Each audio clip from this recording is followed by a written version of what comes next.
Hi friends, எல்லாருக்கும் வணக்கம். இன்றைக்கி பாரம்பரிய அரிசி வகையிலான கருப்பு கவுனி அரிசியை வச்சு ஒரு ரெசிபி பண்ணலாம். இதில் வந்து நிறைய க்ரியேட்டிவாக நிறைய ரெசிபிஸ் பண்ணலாம். ஆனால் ரொம்ப ஈஸியாக ஒரே டைம் அரிசி வேக வச்சுட்டா நிறைய ரெசிபி பண்ணுற மாதிரி நம்ம கொஞ்சம் பண்ணி காட்டுறேன். குழந்தைங்களுக்கெல்லாம் பண்ணி கொடுக்குறதுக்கு ரொம்ப ஈஸியாக இருக்கும். ஆனால் டேஸ்ட்டாகவும் இருக்கும், சேம் டைம் ஹெல்த்தியாகவும் இருக்கும். எல்லோரும் இதை பாருங்கள், உங்களுக்கு நிறைய ஐடியாஸ் உங்களுக்குமே கிடைக்கும்.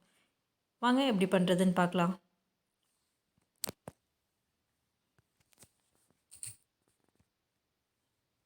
அரிசி நைட்டே ஊற வச்சுட்டேன். கருப்பு கவுனி அரிசி. இது சிவப்புலேயும் கிடைக்கும், இப்போ கருப்புலேயும் கிடைக்கும். இது நான் கருப்பாக வாங்கியிருக்கேன். கருப்பு கவுனி அரிசி நைட்டே ஊற வச்சுருந்தேன். ஊற வச்ச தண்ணியை வேஸ்ட் பண்ணல, நல்லா கழுவிட்டு ஊற வச்சுட்டேன். மீதி இருக்கிற தண்ணி இப்போ வேக வைக்கிறதுக்காக எடுத்து வச்சுருக்கேன், வேஸ்ட் பண்ணாமல். இது குறைன்னு நம்ம அரைச்சி எடுத்துடலாம். அரைச்சி எடுத்துகிட்டு வேக வச்சானா ஈஸியாக வெந்துடும். ஆனால் நல்லா ஊறிடுச்சு நைட்டே ஊற வச்சதுனால. இப்போ அரைச்சி எடுத்துடலாம். நல்லா அரைச்சி எடுத்தாச்சு. சைடில் ஓரத்தில் இருக்கும், அது எல்லாத்தையும் தள்ளி விட்டு நம்ம அரைச்சி எடுத்துக்கலாம். பாருங்கள், ஒரு நல்ல வைலட் கலரு சூப்பராக இருக்குது. அரைக்கும் போதே நல்ல மணமாக இருக்கும். அந்த அரிசி ஊற வைக்கும் போதே நல்ல மணமாக இருக்குங்க. வெந்ததுக்கப்புறம் இந்த அரிசியோட அந்த மணத்துலேயே நம்ம சாப்பிடலாம், அந்த அளவுக்கு டேஸ்ட்டாக இருக்கும். இதை வந்து இப்போ இந்த மிக்ஸி ஜாரில் சேர்த்துடலாம். 1க்கு 4 பங்கு 5 பங்கு தண்ணி ஊற்றிக்கலாம். நீங்கள் களி மாதிரி செய்கிறீங்கன்னு சொன்னீங்கன்னா 4 மடங்கு தண்ணி ஊற்றிக்கோங்க. இல்லை கொஞ்சம் கூழ் மாதிரி எல்லாம் காய்ச்ச போகிறாங்கன்னா 5 மடங்கு தண்ணி ஊற்றிக்கலாம். இது எல்லாத்தையும் நான் இப்போ குக்கருக்கு மாற்றிடுறேன்.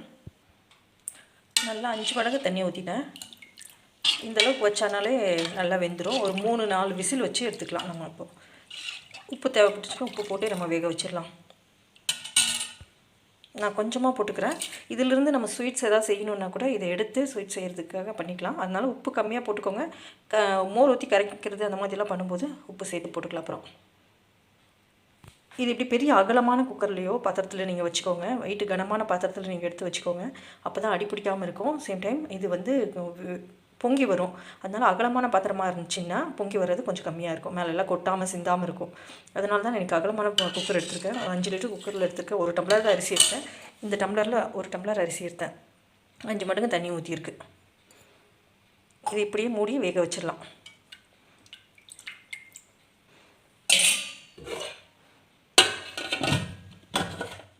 வேக வச்சாச்சுங்க. இண்டக்ஷனில் வச்சுருக்கேன். மீடியம் ஃப்ளேமில் வச்சு ஒரு 5 விசில் வச்சு எடுத்துக்கலாம். 4 to 5 விசில் போதும். ஆவி வரட்டும், வெயிட் போட்டுக்கலாம். காலையிலே கொஞ்சம் ஊற வைக்கிற திங்ஸ் எல்லாம் ஊற வச்சுருந்தேன். ஆக்சுவலி கம்பு, சோளம், இந்த பட்டாணி, பச்சைப்பயிறு, உளுந்து எல்லாம் போட்டு தோசைக்காக ஊற வச்சுருந்தேன், மில்லட் தோசை. இதில் ராகி கூட நம்ம சேர்த்துக்கலாம். நான் இன்றைக்கி கம்பு சேர்த்துனால ராகி சேர்த்து கிடையாது. கம்பு, சோளம் ரெண்டுமே சேர்த்துருக்கேன். அதனால் இது கொஞ்சம் ஊறட்டும், வாஷ் பண்ணிக்கலாம். அப்புறம் சோயா மில்க் செய்யலான்னு சொல்லிவிட்டு சோயா ஊற வச்சுருக்கேன். வெள்ளை சோயாவும் நம்ம ஊற வச்சுக்கலாம், எல்லோவும் ஊற வச்சுக்கலாம். இன்றைக்கி நான் வெள்ளை ஊற வச்சுருக்கேன். கொஞ்ச நேரத்துலையே இது பாருங்கள் நல்லா ஊறிடுச்சு. இப்போ ஒரு 1/2 hour தான் ஆகிருக்கும். இப்படியே ஊறின பின்னாடி இந்த தோல் எல்லாம் நம்ம பிரித்து எடுத்துகிட்டு இதை மில்காக நம்ம பண்ணிக்கலாம். நான் அரைக்கும் போது நான் உங்களுக்கு காமிச்சு தரேன். நல்லா 4 விசில் வந்து எடுத்தாச்சு. இப்போ ஓப்பன் பண்ணி பார்க்கலாம். பாருங்கள், நல்லா வெந்திருக்கு. சூப்பராக வெந்திருக்கு. நல்லா அரைச்சி ஊற்றினாலே நல்லா வெந்துடும். இப்போ இதிலிருந்து எடுத்து இப்படியே கொஞ்சம் கட்டியாக இருந்தால் நம்ம களி மாதிரி கூட சாப்பிட்டுக்கலாம். நான் வீட்டில் என்ன பொரியல் குழம்பு செய்கிறோமோ, ரசம், அதில் இதை வந்து இப்போ நான் தயிர் ஊற்றி மிக்ஸ் பண்ண போகிறேன். கொஞ்சமாக தனியாக எடுத்து ஆற வச்சிடலாம்.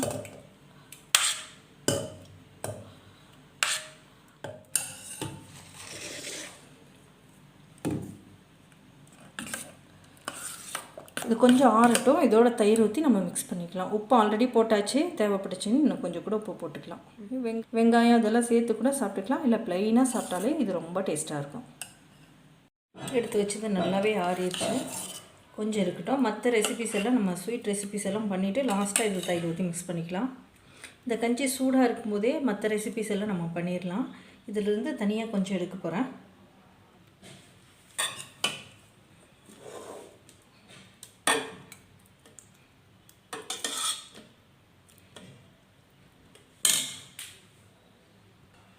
ரெகுலராக குழந்தைங்களுக்கு நம்ம சாப்பிட்ற மாதிரி கொடுத்துட்டு இருந்தால் கண்டிப்பாக பிடிக்காது.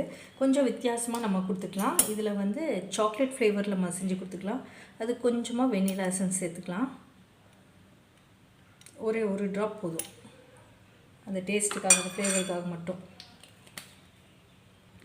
இதோட raw cocoa powder, organic cocoa powder நம்ம கொஞ்சம் சேர்த்துக்கலாம். ஒரு 1/4 டீஸ்பூன் சேர்த்துக்கிறேன். குவான்டிட்டிக்கு தகுந்த மாதிரி நீங்கள் சேர்த்துக்கோங்க.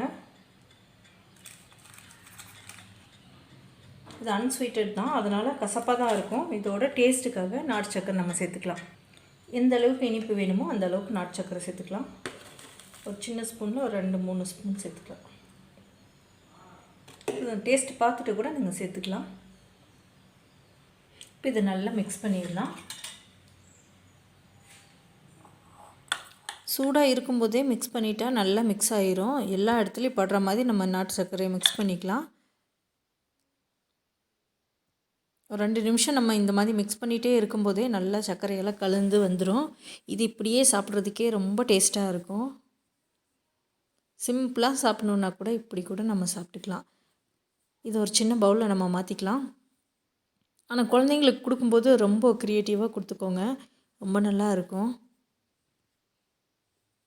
இது ஒரு நல்ல சாக்லேட் ஃப்ளேவரில் ரொம்ப டேஸ்ட்டாக நம்ம ஐஸ்கிரீம் சாப்பிட்ட மாதிரி இருக்கும். சில்லுனை வச்சு எடுத்து சாப்பிட்டிங்கன்னா கொஞ்சம் நேரம் ஃப்ரீசரில் வச்சு கூட சம்மரில் குழந்தைங்களுக்கு ஐஸ்கிரீம் சொல்லி கொடுத்துக்கலாம். ஒரு ஹெல்த்தியான ஐஸ்கிரீம் நம்மளே வீட்டில் பண்ண மாதிரி இருக்கும்.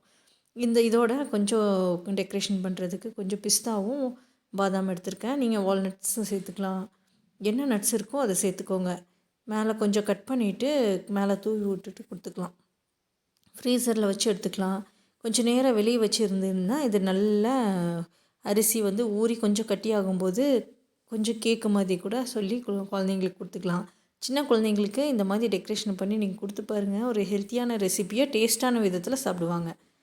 ஆனால் ரொம்ப நிறைய ரெசிபிஸ் இந்த மாதிரி நம்ம பண்ணலாம். ஒரே ஒரு டைம் இந்த அரிசியை வேக வச்சிட்டாலே இந்த அரிசி நேச்சுரலாகவே அந்த மனம் இருக்குது பாருங்கள், ரொம்ப டேஸ்ட்டாக இருக்கும். சாப்பிடணும் போலயே நம்மளுக்கு தோணும். அந்தளவுக்கு ஒரு நல்ல அரிசி. ராஜாக்கள் மட்டும் பயன்படுத்திகிட்டு இருந்த இந்த ஹெல்த்தியான ரைஸை வச்சு நம்மளும் நிறைய ரெசிபிஸ் செஞ்சுக்கலாம். க்ரியேட்டிவாக புதுசாக செஞ்சு கொடுங்க குழந்தைங்களுக்கு. ஒன்று செய்யும்போதே நிறைய ஐடியாஸ் நம்மளுக்கு வரும். அடுத்தடுத்து நம்ம செஞ்சிட்டே இருக்கலாம். இந்த கட் பண்ணது எல்லாத்தையும் இப்போ மேலாப்பில் தூவி விட்டுக்கலாம்.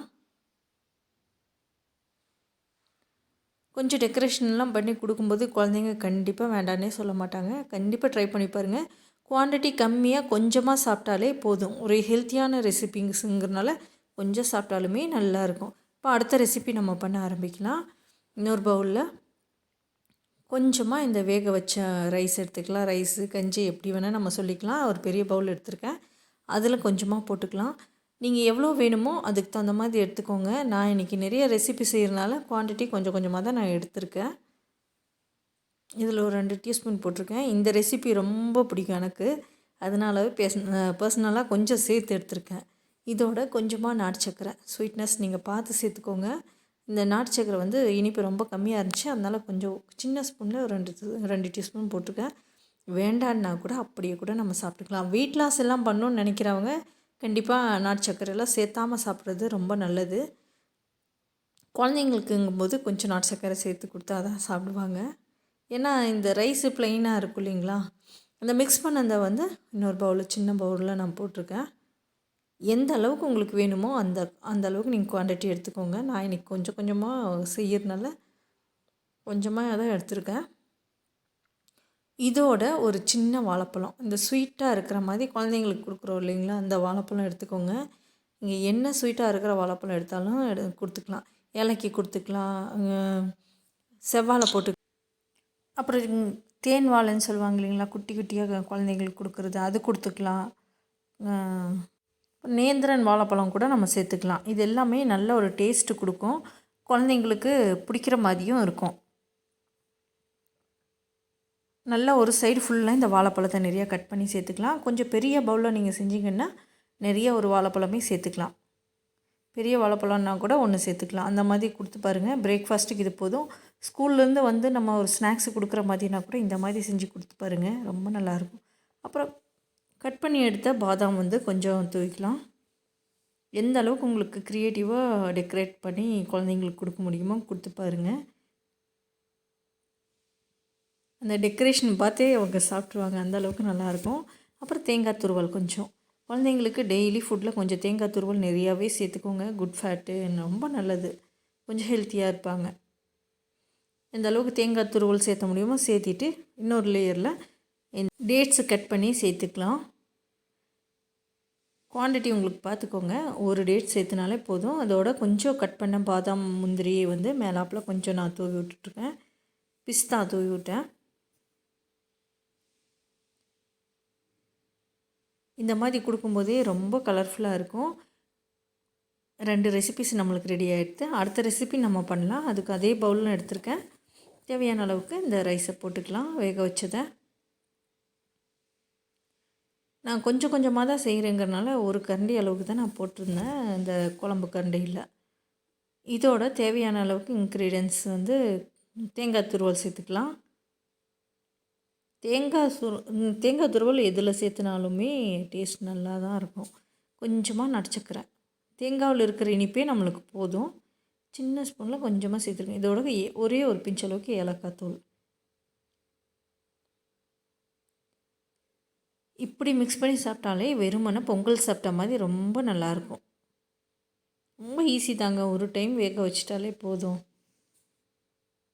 ஒவ்வொரு நாளைக்கு ஒவ்வொரு ரெசிப்பியாக நீங்கள் இந்த ரைஸை வச்சு குழந்தைங்களுக்கு கொடுத்துக்கலாம். ஆனால் ரொம்ப நல்லா இருக்குங்க இது. இன்னும் இந்த பவுலில் வந்து ப்ரெசென்ட் பண்ணிடலாம். நார்மலாக பொங்கல் சாப்பிட்ட மாதிரி இருக்கும். ஆனால் இந்த ரைஸோட டேஸ்ட் வந்து ரொம்ப நல்லா இருக்குங்க. ட்ரை பண்ணி பாருங்கள். நிறைய பேர் இப்போ யூஸ் பண்ணுறோம். எல்லா சூப்பர் மார்க்கெட்லேயும் இப்போ இந்த ரைஸ் எல்லாம் கிடைக்கிது. இயற்கை அங்கடி அந்த மாதிரி போனால் கூட இந்த ரைஸ் நிறையவே கிடைக்கிது.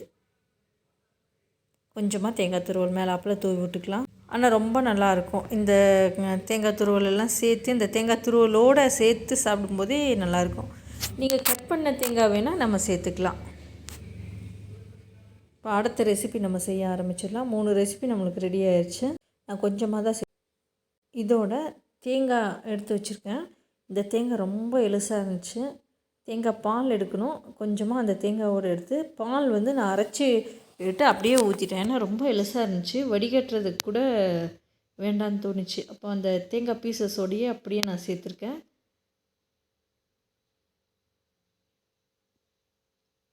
நார்மலாக இந்த மாதிரி கூட நம்ம சாப்பிட்டுக்கலாம், தேங்காய் பால் ஊற்றி சாப்பிடும்போது. இதோட தேங்காய் பாலோட நம்ம காரமாக வேணும்னாலும் சாப்பிட்டுக்கலாம், இனிப்பு வேணும்னாலும் சேர்த்துக்கலாம். நான் இன்றைக்கி நாட்டு சர்க்கரை சேர்த்துருக்கேன். பெரியவங்களுக்கு கொடுக்குற மாதிரி இருந்தால் நீங்கள் காரமாக கொஞ்சம் ஆனியன் எல்லாம் சேர்த்து கட் பண்ணி போட்டு கொடுத்துக்கோங்க. வெஜிடபிள்ஸ் எல்லாம் கட் பண்ணி போட்டு கொடுத்துக்கலாம். குக்கும்பர் அந்த மாதிரியெல்லாம் கட் பண்ணி போட்டுக்கலாம். இல்லை ஃப்ரூட்ஸ் எல்லாம் கூட இதோடு மிக்ஸ் பண்ணி நம்ம சாப்பிட்டுக்கலாம். குழந்தைங்களுக்கு கொடுக்குறதுனால நான் இன்றைக்கி இனிப்பு சேர்த்து பண்ணியிருக்கேன். இதுலேயே நம்ம ஃப்ரூட்ஸு கூட கட் பண்ணி போட்டுக்கலாம். இந்த மிக்ஸி நல்லா வாஷ் பண்ணி கொஞ்சம் தண்ணி சேர்த்து ஊற்றியாச்சு. இது ஒரு பாயாச கன்சிஸ்டன்சியில் இருக்கும்.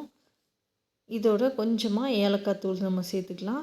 நீங்கள் வேணும்னா முந்திரி பாதாம் அதெல்லாம் வந்து நெய்யில் வறுத்து கூட நம்ம சேர்த்துக்கலாம்.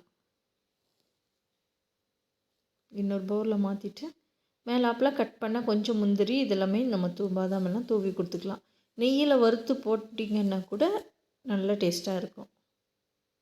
பூசணி விதை இந்த மாதிரி எவ்வளோ சீட்ஸ் நட்ஸை வந்து இந்த மாதிரி ரெசிப்பியில் நம்ம ஆட் பண்ணி குழந்தைங்களுக்கு கொடுக்க முடியுமோ கண்டிப்பாக கொடுத்துக்கோங்க. ரொம்ப ஹெல்த்தியாக தான் இருக்கும். இது ஒரு பாயாசம் சாப்பிட்ட மாதிரி ஒரு ஃபீலிங் இருக்கும். வீட்டுக்கு ஒரு கெஸ்ட்டு வரும்போது கூட ஈஸியாக இந்த மாதிரி சிம்பிளாக நம்ம செஞ்சு கொடுத்துக்கலாம், நல்லாயிருக்கும். ஒரு 4 ரெசிபி நம்மளுக்கு இப்போவே ரெடி ஆயிடுச்சு. 5வது ரெசிபி நம்ம செய்ய போகிறோம். ஆல்ரெடி நம்ம எடுத்து வச்சது தயிர் ஊற்றி கரைச்சி குடிச்சிக்கலான்னு சொல்லிவிட்டு அது நல்லா ஆறிடுச்சு. அதை நல்லா மிக்ஸ் பண்ணிவிட்டு தேவையான அளவுக்கு கட்டியான தயிரை நம்ம ஊற்றிக்கலாம். நான் இன்றைக்கி வீட்லேயே கொஞ்சம் தயிர் நான் உரம் ஊற்றி வச்சுருந்தேன். அது நல்லா தயிர் ஆயிடுச்சு. அதை சேர்த்து நம்ம பண்ணிக்கலாம். ஆனால் இந்த மாதிரி மாட்டு தயிர் உரை ஊற்றி செய்யும்போது தான் அந்த கொஞ்சம் அந்த புளிப்பு சுவையோடு அந்த டேஸ்ட் நல்லாயிருக்கும். பாக்கெட் தயிரெல்லாம் ஊற்றினா அவ்வளோ டேஸ்ட்டு கிடைக்க மாட்டேங்குது. நீங்கள் பார்த்துக்கோங்க. இந்த மாதிரி நம்ம வீட்டிலையே உரைய ஊற்றி அந்த மாதிரி எடுக்கிற பாலில் பண்ணிக்கலாம். அதை நல்லா மிக்ஸ் பண்ணிக்கலாம். அப்படியே கரண்டிலேயே வச்சு நல்லா மிக்ஸ் பண்ணிவிட்டு எல்லா இடத்துலையும் படுற மாதிரி. கொஞ்சமாக ஆல்ரெடி உப்பு போட்டிருக்கோம். இப்போ தேவைப்பட்டுச்சுன்னா இந்த டைம் உப்பெல்லாம் சேர்த்துக்கலாம். இதில் சின்ன வெங்காயம் எல்லாம் வெட்டி அந்த மாதிரி பண்ணி போட்டு கொடுத்தீங்கன்னா ரொம்ப நல்லாயிருக்கும். சின்ன வெங்காயம் போட்டுக்கலாம். தக்காளி, குக்கும்பர், கொஞ்சம் கருவேப்பிலை, கொத்தமல்லி தழை இந்த மாதிரி எல்லாம் சேர்த்து போட்டிங்கன்னா நல்லா ஸ்பூனில் எடுத்து சாப்பிட்றதுக்கு ரொம்ப நல்லாயிருக்கும். இதோட கொஞ்சமாக நான் உப்பு சேர்த்துக்கிறேன். இப்போ தேவையான அளவுக்கு தண்ணி சேர்த்து நம்ம கரைச்சிக்கலாம். நிறைய தயிர் ஊற்றியாச்சு. இது இன்னுமே கட்டியாக இருக்குது. ஒரு கரண்டியிலேருந்து நம்ம டம்ளருக்கு எடுத்து ஊற்றுற அளவுக்கு கன்சிஸ்டன்சி கொஞ்சம் தண்ணியாக கரைச்சிங்கன்னா குடிக்கிறதுக்கு நல்லா. இது இலையில பிளேட்டில் வச்சு சாப்பிட்ற மாதிரின்னா நம்ம இந்த மாதிரி சாப்பிட்டுக்கலாம். இதோட இன்னும் கொஞ்சம் தயிரை ஊற்றிட்டு இன்னும் கொஞ்சம் தண்ணியை சேர்த்து மிக்ஸ் பண்ணிக்கலாம்.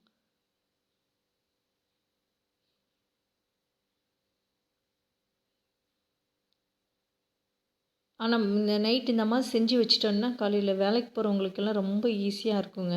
ரொம்ப டேஸ்ட்டாகவும் இருக்கும், சேம் டைம் ஹெல்த்தியாகவும் இருக்கும், ஈஸியாகவும் வேலை முடியும். குழந்தைங்களுக்கெல்லாம் காலையில் அவசரமாக ஸ்கூலுக்கு போகும்போது நிறைய குழந்தைங்க சாப்பிட்டு போவாங்க. அந்த மாதிரி இல்லாமல் இந்த மாதிரி கஞ்சி ஒரு டம்ளர் நம்ம ஊற்றி கொடுத்துட்டாங்கன்னா குடிச்சிட்டு போயிட்டாலே அந்த அந்த பிரேக்ஃபாஸ்ட்டுக்கான தேவையான நியூட்ரிஷன்ஸ் எல்லாம் இதிலேருந்து கிடைக்கிற மாதிரி இருக்கும். அந்தளவுக்கு ஹெல்த்தியான ஒரு ரைஸ் தான் இது.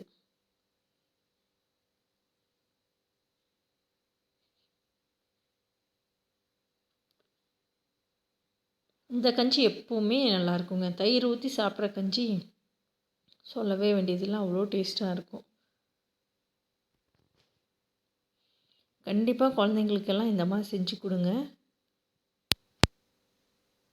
வீட்டில் பெரியவங்க இருந்தால் கூட இந்த மாதிரி நம்ம கொடுத்தீங்கன்னா நல்லா ஹெல்த்தியாகவும் இருக்கும், சேம் டைம் டேஸ்ட்டாகவும் சாப்பிட்ருவாங்க.